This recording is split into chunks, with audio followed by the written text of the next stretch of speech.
Coming up on Mountain News at 6, even though we've seen lots of rain and snow, one expert with the National Weather Service says the weather pattern has kept the flooding threat low so far.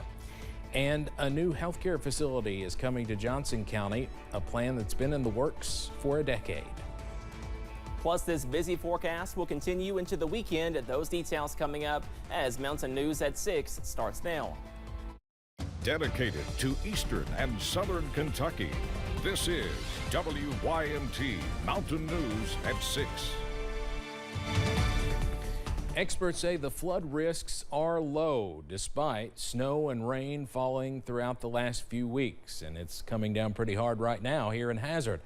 WYMT's Chandler Wilcox talked with someone at the National Weather Service in Jackson about their current outlook. Experts say there are several factors that have to come together for another major flood event. While minor issues may come about, those with the National Weather Service say this weather pattern does not include all of those ingredients. The streams are running low. The snow did not have a lot of water content in it.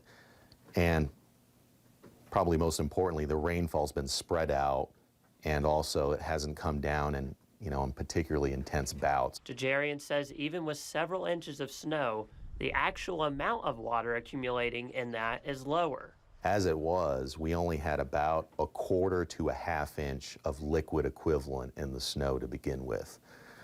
So it's like, if an inch of rain fell, now you have more like an inch and a quarter to an inch and a half of rain. Even with the liquid coming from a drier snow, Jajarian says a lot of it is already drenched into the soil. If there's been some response from that snow, it's already in there.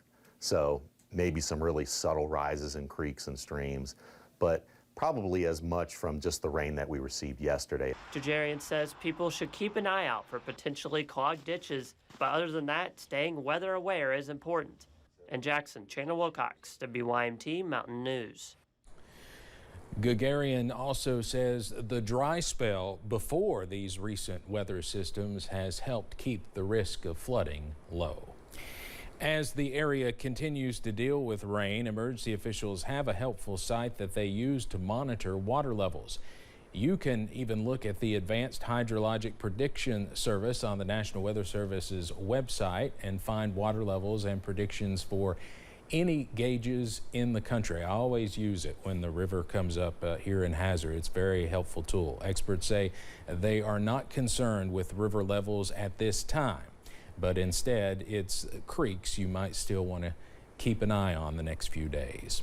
Well, water outages are continuing to cause issues for folks in Harlan and Perry counties as crews in both areas have been working around the clock to get them fixed. WYMT's Olivia Calfee joins us now in the studio with more on the current numbers. Olivia. Thank you, Steve. As of today, there are still thousands of folks without water between the two counties. According to officials with the Black Mountain Utility District in Harlan County, there are roughly 1,000 customers without water. We also want to remind you that there is a system-wide boil water advisory for everyone except folks in the Coxton area. Officials with Black Mountain Utility District released a statement to WYMT which says in part, quote, Black Mountain Utility District works day and night to keep customers with water in the heat, the cold, wet or dry, no matter the temperature. We feel the stress of the customers when the water is out and work diligently to get it restored ASAP. And now to Perry County. According to City of Hazard officials, roughly 1,200 customers are without water. Today, Flat Gap, Speedway Road, Upper Second Creek, and a leak at Perry County Central High School are all being worked on, as well as an inspection of the 476 and 550 areas. Everyone is also under a boil water advisory. Officials recommend bringing water to a rolling boil for 3 minutes before consumption. We will continue to update this story as we learn more. For now, I am reporting in studio, Olivia Calfee, WYMT Mountain News. Olivia, thank you. Officials in Perry County say water will not be restored in some areas until next week at the earliest. Now we have a more detailed list on who does and does not have water in Perry County and where crews are expected to be working next on WYMT.com.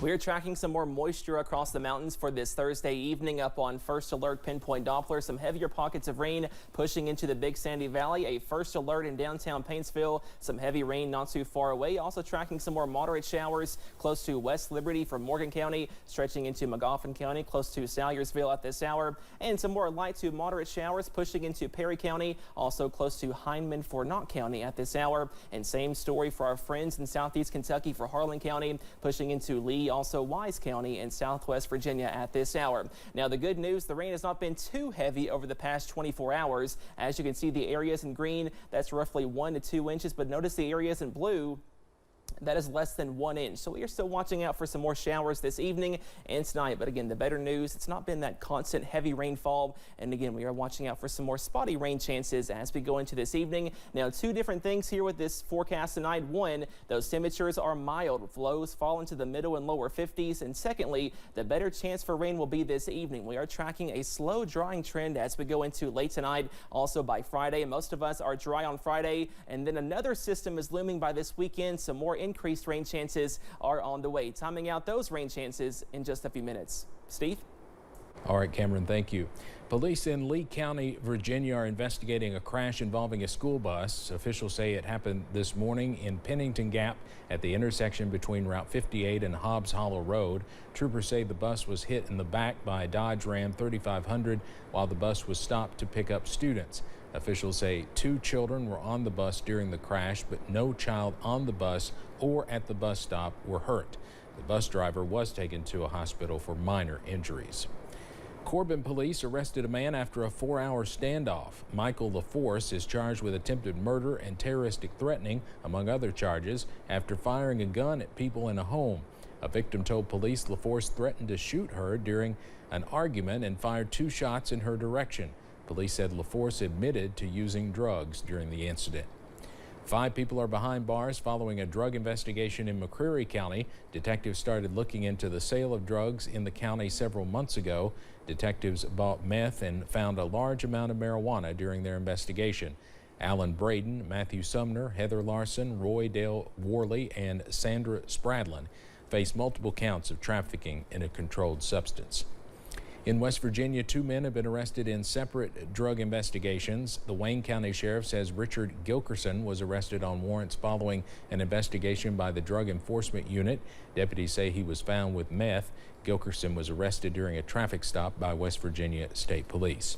And the Drug Enforcement Unit stopped a car in Cerrito and found what they say was a distribution quantity of meth.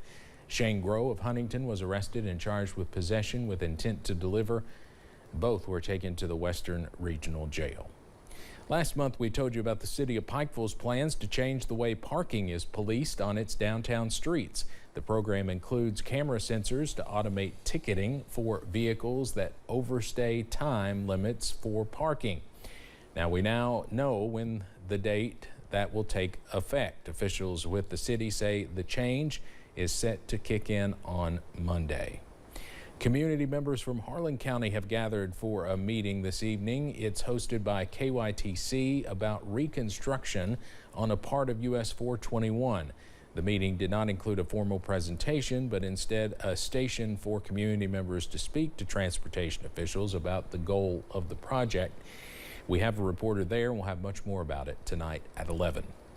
A new Kentucky law requires all middle and high schools in the state to have automated external defibrillators, or AEDs. With an emergency action plan and cardiac response team at each school, the Scott County School District continued the process, looking to purchase more devices for other locations. It was not until then that officials found a state law that requires a physician to be in charge of their AED program. I think just the importance of, we need to do our best as a community to free up the availability of AEDs. AEDs need to be available. They need to be out, and people don't need to be scared to have them and to operate them, because they can save lives. Now, a new bill that just passed out of committee yesterday, House Bill 22, would remove that physician requirement. Eastern Kentucky University is launching a feasibility study to determine if the university should start a new program that could add more doctors in Kentucky. If it's established, EKU will be the first public college in the Commonwealth to give out Doctor of Osteopathic Medicine degrees. Currently at the beginning stages of the feasibility study, EKU requested a proposal so a third party can assess the needs of a college of osteopathic medicine. The cost of medical school is immense. The cost to operate those, we will find out through the feasibility study, are significant. But we are going to be very cost conscious to say, can we be a high quality, low cost provider of medical school opportunity for students who choose that? Of all universities in Kentucky, EKU says it has the highest percentage of Kentucky residents as students. Big Sandy Healthcare opened its newest facility today, bringing more access to the people of Johnson County. WYMT's Buddy Forbes has more from the grand opening celebration. Cutting a ribbon to cut down the barriers to healthcare access. To serve the people. You know, this place don't belong to nobody, it belongs to all the community. And Eula Hall, our founder, we keep carrying on her mission. Big Sandy Healthcare opened its newest facility in Paintsville Thursday. Our mission is to improve the lives of our patients by delivering quality care close to home. Bringing the Johnson County Community Health Center to the people. Because we don't only focus on the visit with the doctor or the prescription medication, we focus on those barriers to patients receiving quality health care. Opening the doors to a primary health care clinic with a host of needed services, thanks to the support of United Healthcare's $500,000 investment. We identified this community in particular of having access to care issues, and I'm thrilled that within our first few years here in the Commonwealth, we were able to help close those gaps. Healthcare professionals say the area is one of the most in need of a space like the center, which focuses on everything from medical to behavioral health. My real excitement comes from the work they do with community health workers, which recognizes that 80% of healthcare outcomes happens outside of the clinic walls. Saying the plan has been in place for several decades, but it took a partnership to give the area the access it deserves. Without that, this clinic would not have become a reality, and it would still just be a dream. Providing for those who need hope, help, and healing. In Johnson County, Buddy Forbes, WYMT Mountain News. The clinic officially opens its doors to patients Monday, but officials say it was a blessing to have a day to celebrate the milestone in medicine for the area. Well, we are tracking a slow drying trend as we go into late tonight and tomorrow, but those rain chances are back for the weekend. Those details coming up after this break. Plus, food pantries are trying to catch up since the winter weather left many stranded at home last week. How one organization is dealing with everything coming up.